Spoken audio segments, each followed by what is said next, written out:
16th of January, 1595. After a 20-year-long reign, the ailing ruler of the mighty Ottoman Empire drew his last breath. Sultan Murad III was to be remembered for his rather unusual rule. His predecessors had spent most of their lives on the battlefield, expanding the Ottoman Empire.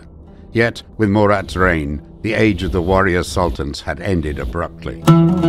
The late leader of the Islamic world had spent most of his rule within the comfort of that magnificent imperial Topkapi palace.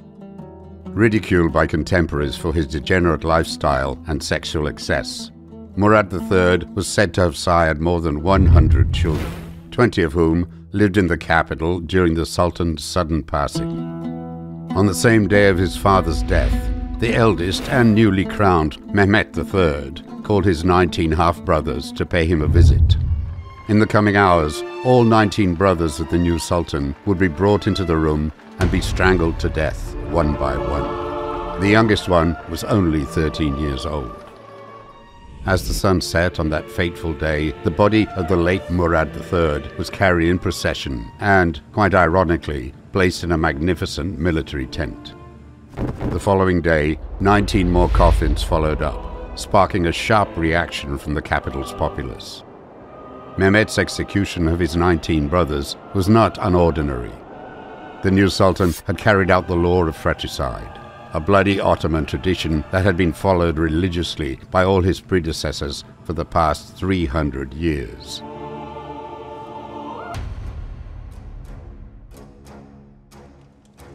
(1402 AD). During the past 50 years, the rising Ottoman state had swiftly gobbled up the Christian kingdoms of southeastern Europe. The young and energetic Ottoman ruler, Bayezid, the Thunderbolt, had nearly doubled the size of the empire in less than 10 years. While the Ottoman expansion up to that point was remarkable, it was still a children's game compared to what was occurring in the east. Beginning his career in the plains of Transoxiana, the Turco-Mongol warlord Timur launched one of the most brutal conquests in human history. Unleashing destruction wherever he went, Timur's onslaught reminded the locals of the long-gone days of the Mongol Empire. By 1400 AD, Timur's empire spanned from Central Asia in the east to the Taurus Mountains in the west, where it now bordered the realm of Sultan Bayezid. Stories of burning towns, entire city populations being buried alive, and pyramids of skulls, larger than the actual pyramids of Egypt, had spread like wildfire among the terrified Ottoman populace. Their worst nightmares soon materialized. In 1402, Timur turned his fearsome armies against Bayezid, preparing to unleash hell upon the young Ottoman state. Eventually, the two great conquerors faced each other near Ankara. Outwitted by the enemy, Bayezid and his men were forced into an unfavorable fighting position. The two great Near Eastern armies soon engaged. It wasn't long before Timur gained the upper hand. Surrounded by enemy forces, with his army rapidly disintegrating, Bayezid suffered a defeat and was captured. The great Sultan of the Ottomans, who had crushed the Crusaders themselves, would spend the short remainder of his life as a hostage of a Central Asian warlord. The worst of the Ottoman troubles were yet to come. 3 of Bayezid's 5 sons escaped the slaughter at Ankara. Upon returning home, the brothers immediately turned at each other's throats, sparking a civil war that would erase the entirety of Bayezid's conquests and nearly lead to the extinction of the House of Osman. This destructive squabble eventually came to an end in 1413. After 10 years of constant civil strife, Bayezid's youngest son, Mehmet, united the empire under his rule. He had skillfully eliminated 3 of his elder brothers from the race for the throne. Mehmet crushed his brother Isa in battle at the beginning of the succession chaos.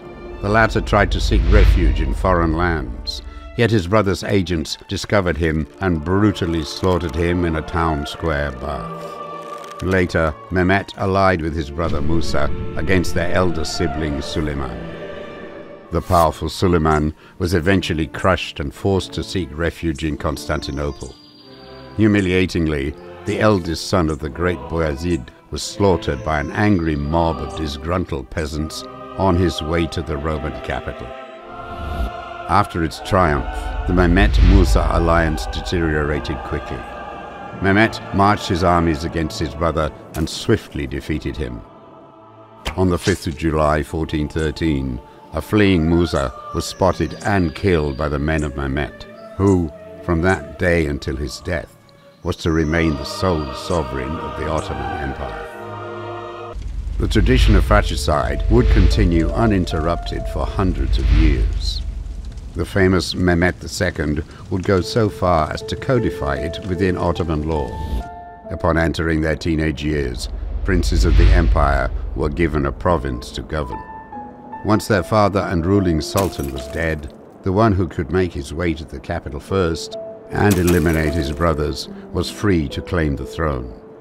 Theoretically, all princes had to be posted to govern in cities that were equidistant from Istanbul. Yet sultans often abused the tradition to put their favorite son closest to the capital. Nevertheless, this strategy rarely worked out. Mehmet's own favorite son, the charming and popular Cem, lost the competition for the throne against his grim and opium-addicted brother, Bayezid II. Despite that, the prince survived, escaping to the French Knights Hospitaller and eventually ending up in far-off Nice. Cem would travel around France and Italy, where stories would spring up about his adventurous persona and romantic relationships with local women. The most powerful men in Western Europe, such as the King of France and the Pope, would attempt to gain custody over the valuable Cem, who could be used as a weapon and a bargaining chip against his brother. The Ottoman prince would eventually pass away in Italy at the age of 35, succumbing to disease or poison, probably a last greeting sent by his brother. Bayezid II's own story would have a grim ending as well. In 1512, he would become the first sultan to be deposed by his own son, Selim. The retired sultan suspiciously passed away only months after his forced abdication. His son and potential murderer, Selim, reigned for 8 years only. Yet, in this short period, he nearly tripled the size of the Ottoman Empire. Despite its brutality, the law of fratricide often guaranteed the ascension of the most competent candidate. This bloody practice prevented the creation of hereditary aristocracy and hence the division of the empire.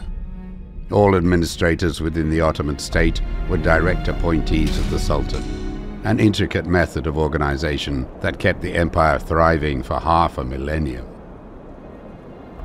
The bloody law of fratricide would gradually fall out of popularity during the 17th century. From the 1600s onwards, sultans would begin locking up their brothers in luxurious apartments within the imperial palace. This would cause many issues, as newly ascending sultans would often come out incompetent or mentally deranged from the years of solitary confinement. The brutal tradition had ceased, yet the enchanting stories from the many civil wars and fratricidal squabbles lived on. Thank you for watching. The production of these videos takes a lot of time and resources. If you enjoy our content and want early access to our videos and a glimpse of how we make them, you can subscribe to our Patreon page. This has been History Rhymes, and we will see you in the next one.